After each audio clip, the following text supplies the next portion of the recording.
Olá amigos, sejam bem-vindos a mais um vídeo do meu canal. Eu sou o Lucas Kniper. Vamos falar sobre Lionel Scaloni, que venceu o prêmio The Best para melhor técnico do mundo em 2022. Embora seja uma premiação que acaba englobando todo esse ciclo em que ele transforma a Argentina, depois de uma eliminação em 2018 muito frustrante, né, em que fizeram uma Copa para se esquecer. A única vitória da Copa foi um 2-1 contra a Nigéria, que veio de uma maneira extremamente suada, né?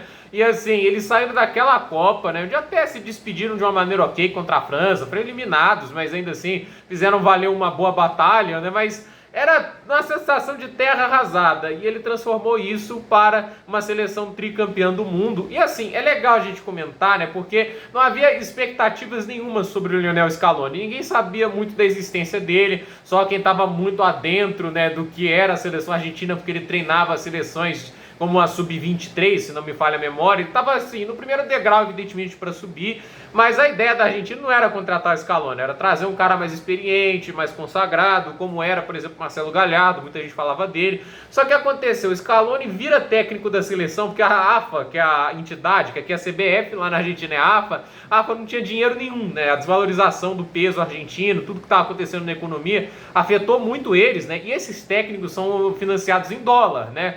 E quem aceitaria eu ficar na Argentina, né, com um salário muito baixo, a seleção do jeito que estava, né? Era um trabalho que ninguém estava querendo assumir, mesmo o Messi estando lá, mesmo ainda tendo bons talentos por lá. Era uma situação complicada, o ambiente não era positivo e o Scaloni assumiu isso, né? É um cara com pouquíssima experiência, não tinha acho que nem 5 jogos como técnico profissional na carreira dele. Então assim, ninguém tinha expectativas pelo cara. Eu me lembro do Mauro César na época, acho que da Copa América de 2019, falando, o moleque lá, aqueles que pegaram e assumiu a seleção, né? Entende? Era isso que todo mundo falava do Scaloni. E lá na Copa América de 2019, ela tem um peso simbólico, eles começam lá na fase de grupos, mas avançam até a semifinal e vão enfrentar o Brasil. A gente lembra do jogo, ficou bem controverso, a Argentina ficou muito irritada após aquela derrota de 2-0, né? E assim, o Argentina, ao meu ver, até joga assim, criando mais chances que o Brasil, só que ainda era muito frágil defensivamente, acabou sofrendo 2 gols. O segundo gol virou muito simbólico porque foi aquele contra-ataque, né, que aconteceu lá, o pênalti no Agüero que não foi marcado, o Gabriel Jesus acho que foi o cara que marca o segundo gol, mas é aquela história, perderam aquele jogo e só voltariam a perder um jogo na Copa do Mundo ano passado, contra a Arábia Saudita na primeira rodada. Uma derrota que ninguém esperava, mas foi a primeira derrota após aquela Copa América e até agora a única após aquela derrota para o Brasil, entende? Foi esse o tamanho que o Scaloni conseguiu, mas já lá naquela Copa América já via, a Argentina deu uma melhorada, já estava mostrando evolução, aqueles jogos em sequência foi importante para ele conseguir melhorar, o ambiente interno da seleção melhorou, havia um grupo mais unido e a seleção foi melhorando, aí a gente tem várias Copa Américas agora, porque a Conmebol é assim, não pode ter só uma, né? Já que a gente não tem aquela capacidade da UEFA de criar outras competições secundárias melhores, como é a Nations League, né?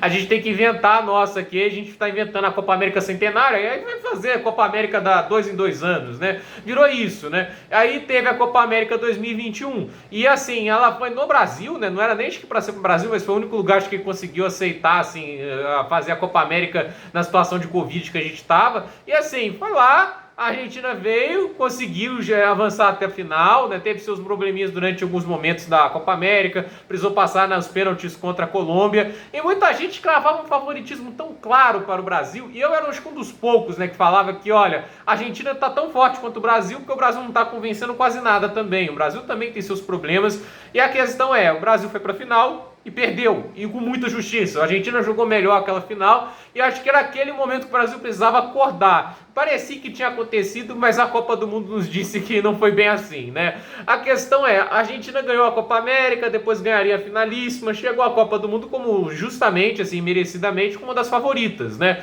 Aí que aconteceu o quê? Perderam na estreia para a Arábia Saudita, e eu fui uma das poucas pessoas que falei, olha gente, vamos ser sinceros, a Arábia Saudita jogou muito bem, a Argentina jogou mal, ela precisa acender o sinal de alerta, entrou com bastante salto alto e altivez, mas eu não vou descartar a Argentina porque ainda tem mais 2 jogos. É que eles fizeram, ganharam os 2 jogos, foram para as oitavas, foram para as quartas, para a semi, foram para a final, ganharam a Copa, entende? Eu fui uma das pessoas que ainda dei um voto de confiança para o Scaloni, e ele fez algo que, por exemplo, o Tite não fez e que muitos técnicos não fariam, né? Ele saiu um pouco do plano inicial, foi se ajustando conforme a necessidade e montou uma seleção campeã.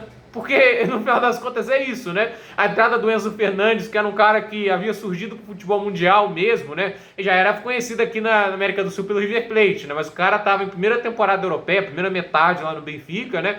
E o cara virar titular da seleção argentina, primeira Copa do Mundo da carreira, ele confiou nele a titularidade, colocou o McAllister no meio campo também. Ele não sacrificou o meio campo colocando o Messi de meio atacante, deixou ele um avançado, mas também com liberdade para se movimentar. Ele fez as apostas e as apostas quase sempre se pagaram, mas são apostas que a gente podia falar, conscientes e que tinham sim um pensamento tático eficiente. Ele fez a linha de 3 controlando e funcionou. O Weghorst, que no final fez o jogo da vida dele lá, mas a Argentina jogou melhor quase que a partida inteira. O jogo contra a Croácia foi assim, um contraste tão grande em relação ao que foi o Brasil e Croácia, né? O plano de jogo da Argentina impecável contra a Croácia, uma vitória merecidíssima por 3-0. Então, assim, a gente viu uma Argentina que parecia pronta para quase todos os confrontos e na final enfrentou a França, chegou a abrir 2-0, parecia que ia ser uma final tranquila, a França empatou, quase virou, teve aquele jogo histórico, mas é aquela história. Ele também fez modificações que algumas foram questionáveis, né? A do Acunha no Di Maria, que o Di Maria não tinha condição de um jogo todo,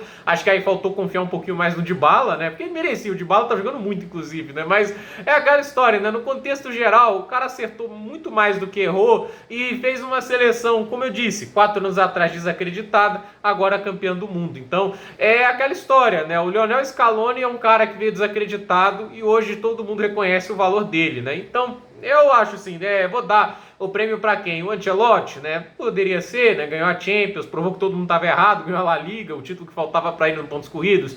Eu não daria pro Guardiola porque só ganhou a Premier League e por pouco não pipocou, né? Porque tava perdendo de 2-0 para Aston Villa, né? Mas assim, né? O Ancelotti é sempre o rei dos pontos corridos, né? E como aconteceu aquela virada na Champions, era difícil de dar isso para ele, né? De qualquer maneira, é merecido para mim o prêmio pro Scaloni. É um prêmio pelos 4 anos, por um dos ciclos mais brilhantes que eu vi uma seleção em Copa do Mundo. O trabalho dele, ao meu ver, foi bem melhor que o do Tite, porque ele soube se adaptar, ele soube fazer os ajustes e as mudanças necessárias. Ele não ficou preso apenas nas ideias dele, ele se adaptou conforme as circunstâncias. Diferente do Tite, que foi teimoso, só mudava quando via assim que não tinha a menor condição de manter aquilo, né? Acho que a Copa do Mundo, a Copa América foi o suficiente para ele abraçar alguns jogadores mais jovens, como foi o Vinícius Júnior, o Rafinha. Ele sequer convocava o Vinícius Júnior antes da Copa América. Então, assim, a gente vê que o Scaloni deu uma lição de que um técnico de seleção tem que fazer ajustes, tem que se adaptar perante as circunstâncias e tem que dar oportunidade para quem está jogando bem. Então, parabéns Scaloni, muito merecido, é legal o discurso dele e parece uma pessoa super legal, né? Acho que é super bacana, gente boa e não à toa conseguiu unir toda ali a seleção, né? Os jogadores, mas você vê assim, a relação, as declarações dele nos coletivos me parece uma pessoa espetacular e não à toa por isso conquistou toda a seleção e como a gente vê também a Argentina e a Copa do Mundo. Gente, por esse vídeo é isso. Dúvida nos comentários, deixe seu like, se inscreva no canal, compartilhe esse vídeo e até o próximo vídeo.